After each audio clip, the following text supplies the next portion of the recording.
rin namin maintindihan, parang ayaw nyo ng corruption, pero lahat kayo kasama sa BBM administration. Parang, it doesn't make any sense.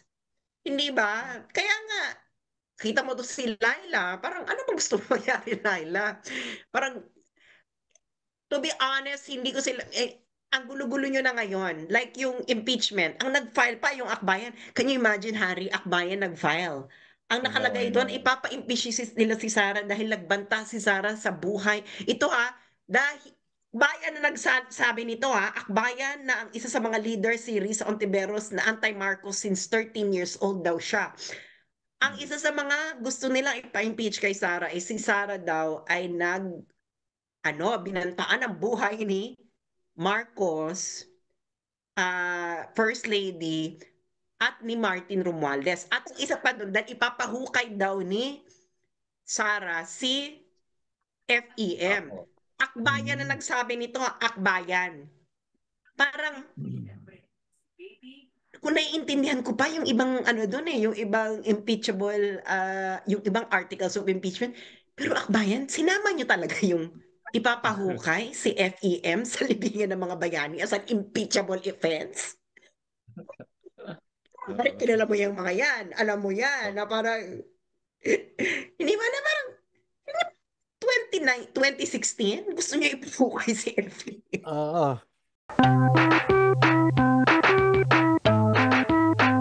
Okay. Go, Sorry, sis. nashock pa ba kayo dyan? Medyo, kahit naman kailan blank check ang budget na ginagawa ng Kongreso. Ikaw naman, Hari, para di ka naging congressman. Pero sa totoo lang hindi naman totoo yun. Dahil nung time na nandun ako, nung 17th Congress, wala namang ganun na bicameral report, fill in the blank. Wala namang ganun. Para siyang exam. Level ng kawalang yan. Oo. Nag-exam ka, di ba? Tanong mo kay Agent Morales, parang sininghot ata, kaya nawala yung mga figures. Anyways. I don't know, no, hindi ako dyan ang expert. Meron tayo ditong Expedia agent, mas meron siyang alam, no? Baka sininghot yung nawawala. Ginamit na. Ginamit na. Diba? Bigla na lang. Biglang nawala. Sininghot. Correct. Sininghot ang budget. Napunta saan? Yun. I think meron namang na-achieve yung Iglesia ni Cristo. Peace rally. I think, napatunayan na minority nga ang INC kumpara sa rallying inorganisan nila Laila de Lima. That's number one. Nakakalula sa dami yung rally ni Laila de Lima. Dilanga. Marami pa ata ang Friday EDSA groups. Oo naman, di hamak naman. Mas marami ang Friday group na. Oo. Parang mas marami pa ata kayo doon, Agent Morales. Anyway, I think ang nangyayari ngayon sa 2025, hinihiwalay ang decolor sa deputy, no? Kasi, ang nangyayari kasi ngayon, Harry, no? Saka Agent Morales. Alam ng lahat na may hocus-pocus na nangyayari sa gobyerno. I think everyone accepts that. Like, the yellows, the kakampings, of course tayo, ganyan. Ang problema kasi, itong mga kakamping at mga dilawan, alam nila na ganun, pero ayaw muna nilang atakihin si BBM kasi ayaw nilang makinabang si Sara. Kasi hanggang Vice President si Sara, si Sara ang makikinabang. Ayaw nga nila yun kasi kung si Sara makikinabang, ay putik, no? Baka 10 years maging presidente si Sara. Oo nga, Layon, alam mo naman maghihintay pa ng another 10 years ang mga yellows, ang mga kakampings. Yun naman ang totoo doon. Hindi ba? Because it doesn't make any sense. Natahimik kayo na actually binibira na nila ngayon si BBM pero kailangan muna nilang unahin si Sara. Alam mo yun, na parang, okay, pero impeach mo na si Sara. So parang, alam na namin ang gusto nyong mangyari. Gusto nyong, kayo yung pumalit. Hindi ba? Aminin na natin yan. Kung ako sa mga kakamping at dilawan, maging sabi kayo politically. Usapin nyo si Sara, sabihin nyo kay Sara, oy Sara, kakampihan ka namin, pero ito ayaw na namin itong mangyari sa administrasyon mo. Hindi ba, Hari? Ganyan naman Dapat. sa Consensus politika, building. di ba? Oo. Hindi ba? Consensus. Di ba? Konsenso. Sabi mo, oy Sara, kakampihan ka namin, pero ayaw na namin itong ano ba kung ano mang ayaw ninyo? Ano ba ayaw nyo? Ayaw nyo na bang galawin yung droga ninyo? Ito si Agent Morales natatawa. Sticker, hindi ba? Yan naman ang talagang number one against kayo sa mga Duterte. Yung ginagalaw yung droga ninyo. Tama, tama, tama. Aminin mo yan, Hari. Yes, Noong hindi totoo pa yan, totoo tumatakbo yan. si Digong bilang presidente at hindi yan nagla-launch ng war on drugs, love na love nila si Digong dahil sa ginagawa niya sa Davao. Hindi Tama. ba? Kaya nga pumupunta yung mga Correct. yan sa Davao para magpa-endorse kay Digong. Si Mar Rojas, sino pa ba? Si Trillanes. Yan lahat naman din. Pati nga si Risa Ontiveros, It's Ontiveros, yes. Oo, correct. lahat sila pumupunta doon para magpa-endorse. Tapos nung sineryoso ni Digong yung laban niya sa droga, nationally, hello biglang hep-hep, di ba? Hep-hep. Oh. Yan naman talaga ang ayaw nyo kay Digong. The rest, okay kayo. Hindi ba? Ayaw nyo. Nung naapektuhan na yung drug business, hindi ko sinasabing kayo mga dilaw may drug business, pero 1 plus 1 is equals 2. Hindi ba? Nung nakafocus lang sa Davao yung war on drugs dead ba kayo parang okay sa Davao lang naman. Hindi ba? Sa Davao lang naman. Pero ang business sa buong Pilipinas tuloy pa rin. Di Oo. ba, Agent Morales? Ako, si Agent Morales, marami tong alam. Ibulong mo na lang sa akin mamaya. Ako na magsasabi. Diyan ako namura sa Malacanang. Panahon ni Hindi Ochoa. ba? Huwag na tayong magbulahan. Kayo, happy-happy kayong kay BBM. Kasi hindi ginagalaw ngayon yung droge ninyo. Happy-happy kayo ngayon Tama, sa mga tama. bars, sa mga clubs. Naku, wag niyo akong bubulahin ha. Marami akong kilala sa inyo nasa club ngayon. Halaoy ha. Tahimik kayo ngayon dahil happy-happy. Hindi ba yung kami mga artista ngayon? Kaya nga kaya Ano yun, pinatanggal Agent yung Morales? kaya ayaw nang magpahuli ng mga drug den. Kasi nga Ha? may mahuhuling presidente. Si Agent? May mahuhuling presidential nephew, may Ayan. mahuhuling cabinet, may mahuhuling cabinet secretary, maraming mahuhuling kaya pinatigil sa PIDEA yung pagkakandak ng mga anti-illegal drugs operation lalo na doon sa drug den.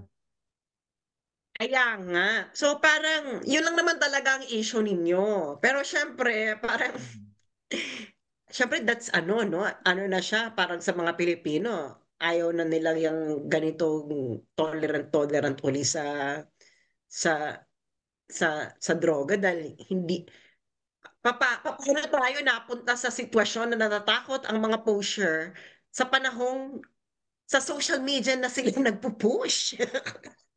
Oo. Correct. Oo, Secondly, oo, nga. Oo nga eh. ba to? Di ba sa social media na sila nagpo-push, Kaya nagpa-pot nga. session pa mismo sa lang live. So parang hindi kakaiba na to. So kung ako sa inyo mga kambing at dilawan, kausapin niyo yung Sarah, no? Pero I don't think magko-compromise si Sarah sa droge. Yung mga tipong ano ba yung mga ayaw ninyo? Sabihin niyo ayaw niyo ng confidential fund ng ganito. I think naman that's nothing. Pero yung hindi ko magets yung gusto mo muna matanggal si Sarah bago niyo tirahin si BBM. Ano yun? Correct. Tama. Hindi ba?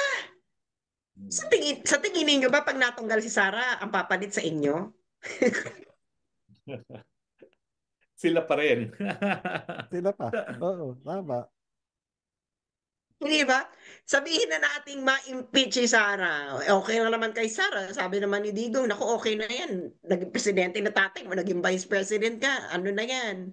Parang, kumbaga sa pamilya, no? Parang overachiever na kayo. Di ba? Parang overachiever na kayo masyado.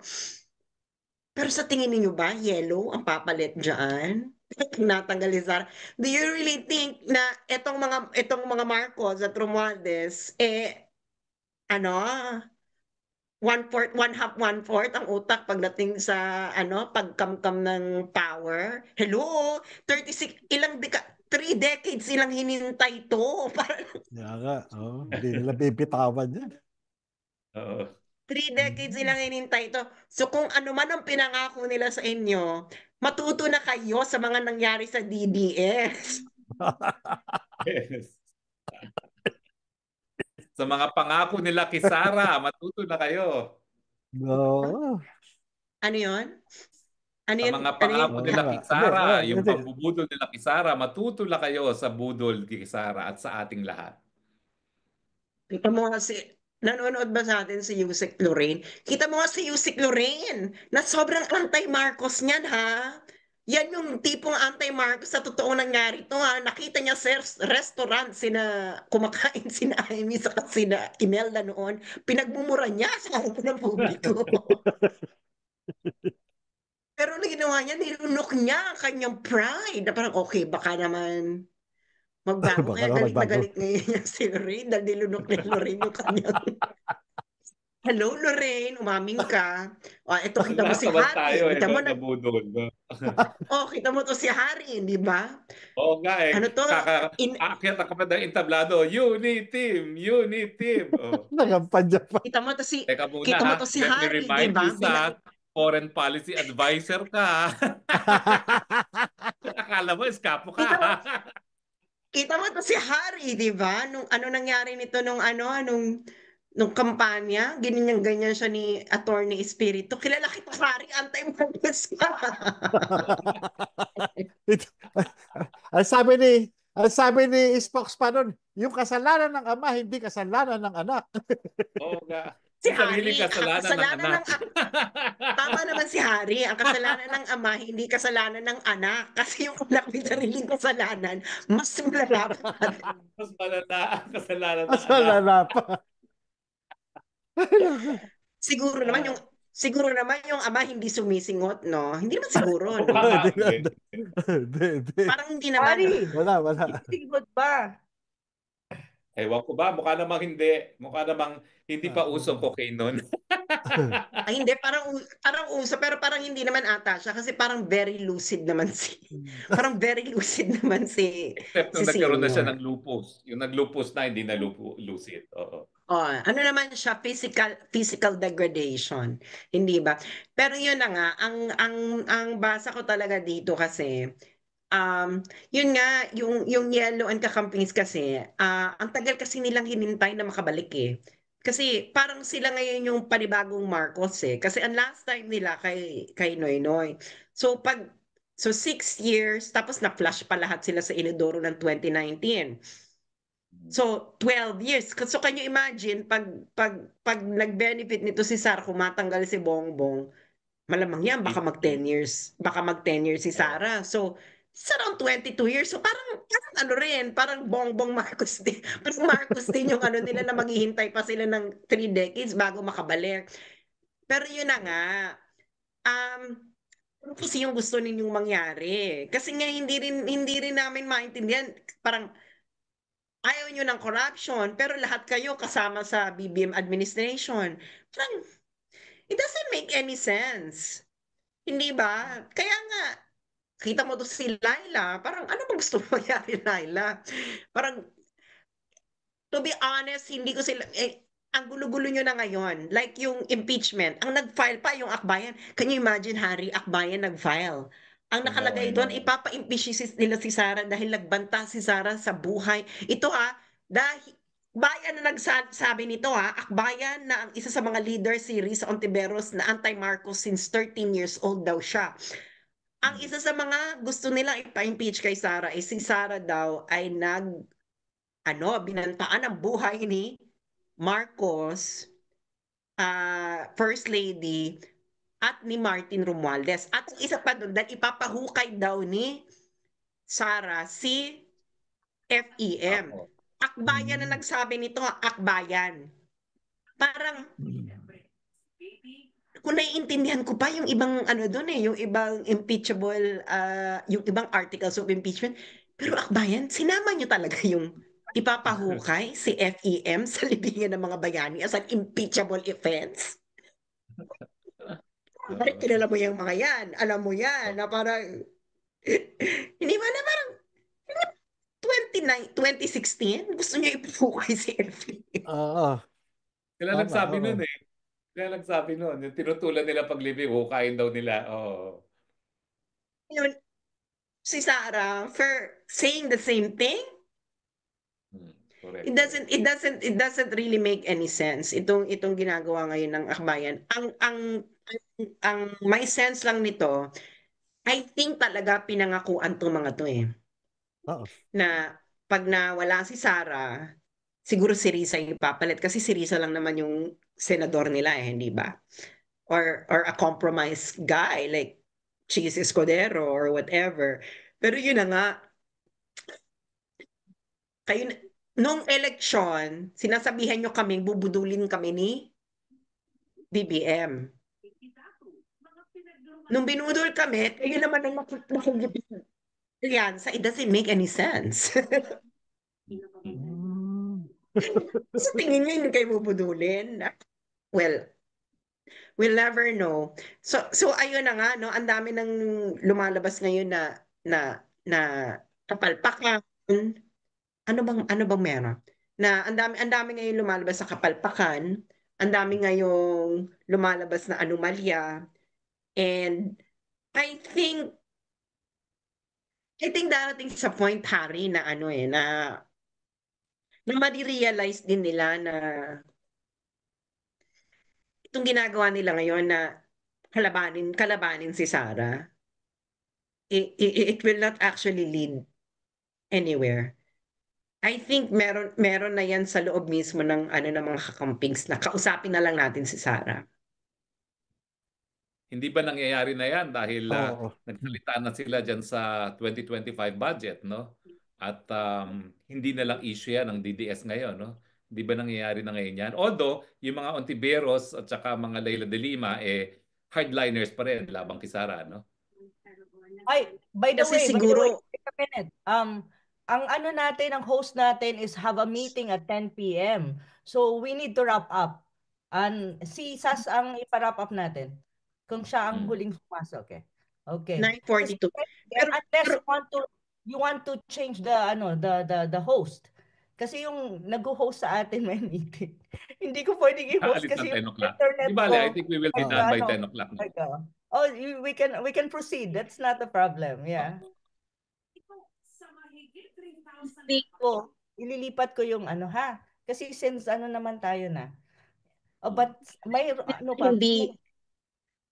Kasi yun lang naman ang I don't know, siguro kung naniniwala kayo kakamping at na tama yung taktika ninyo na tanggalin nyo muna si Sara at saka nyo babambuhin si BBM. Well, I don't know, no? Ito si Agent Morales siguro mas may alam to sa taktika, parang ang layo. Ang haba naman ng susuungin ninyo. It's better that you talk to Sara because no matter what, she's going to be the constitutional successor. Sara, you never know, no? Baka mamaya may pagkakasunduan pala kayo ni Sara. Pero ayun na nga, marami ng nakakadurog ng puso kanina yung isang guest dito, no? Yung galing ng middle class daw siya. Yung hindi naman siya nahirap kasi nga middle class. Pero it's just one disease away na naubos yung pinagpaguran nila dahil nga nagka-cancer yung sister niya. Tapos doon pa kailangan nilang humingi ng tulong sa gobyerno na this shouldn't be the case kasi pinangako na nga yung continuity, di ba? Nagkaroon na nga tayo ng universal healthcare nung panahon ni PRRD na ito si Harry ginamit niya yung kanyang posisyon para ganyan-ganyan si Tulak Digong. talaga yan. Tulak talaga yan. Hindi ko na kinahihiya yan. Oo. Di ba? Ginamit niya ang kanyang posisyon bilang spokes para Masigurado bulong-bulungan na si Digong na. mapapasa ng Senado. Oo. Oo. So, dapat nga mag-build na tayo doon eh. Pero anong nangyayari ngayon? Parang bumabalik, parang pabaliktad yung nangyayari. Hindi continuity eh. Devolution yung nangyayari sa atin ngayon eh. Hindi ba? Sa lahat ng bagay, pati yung, can you imagine, we thought na over na tayo sa mga politikong epal. Hindi ba? Galit na galit tayo niyan sa mga politikong epal, yung mga pagmumukha nila nandyan sa tabi-tabi, pag mayroong bigayan nandyan. Ngayon, they're back with a vengeance. Hindi ba mas malala pa noon?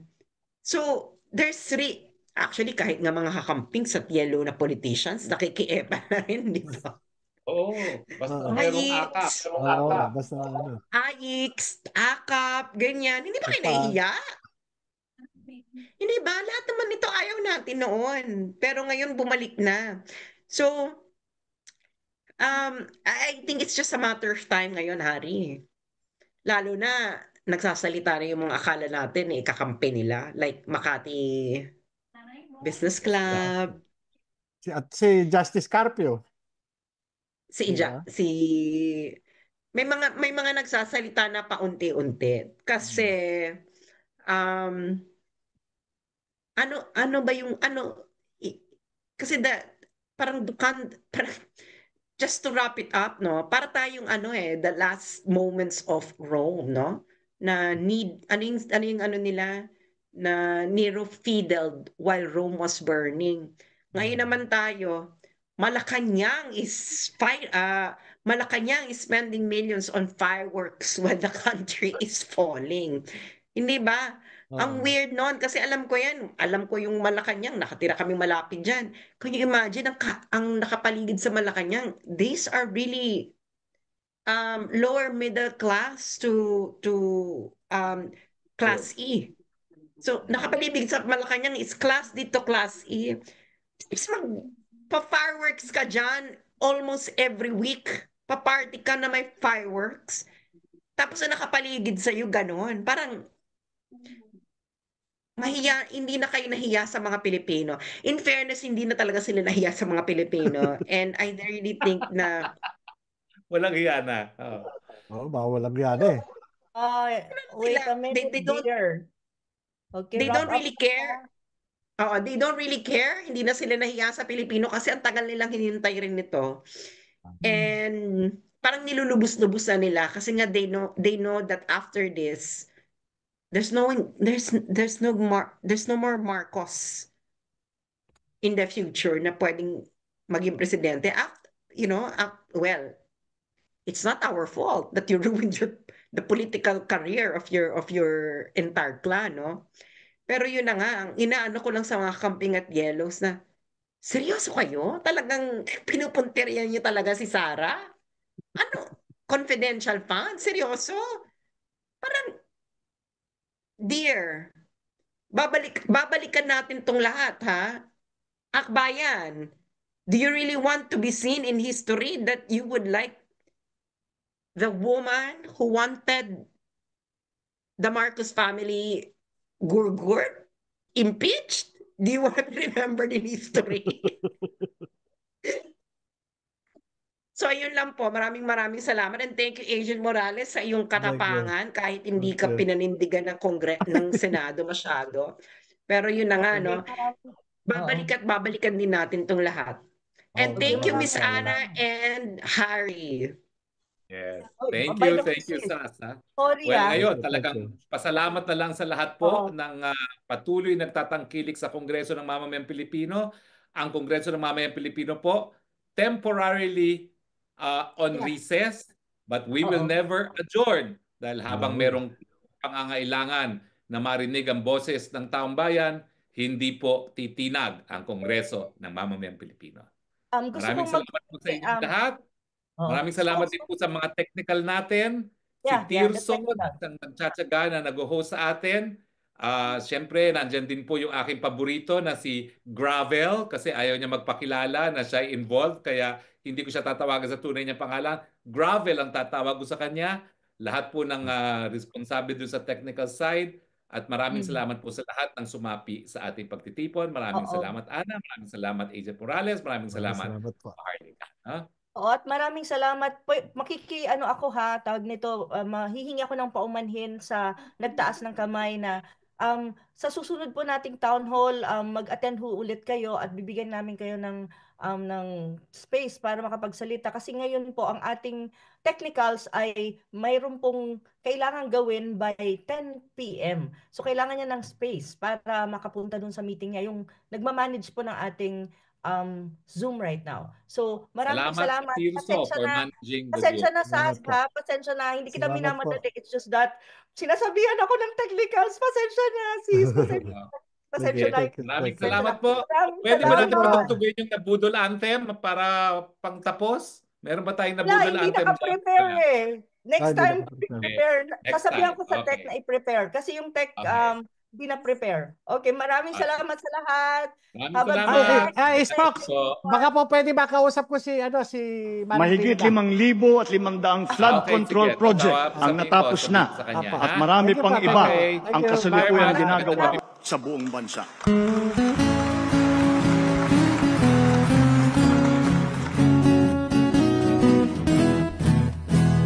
Nabudol, nabudol, nabudol.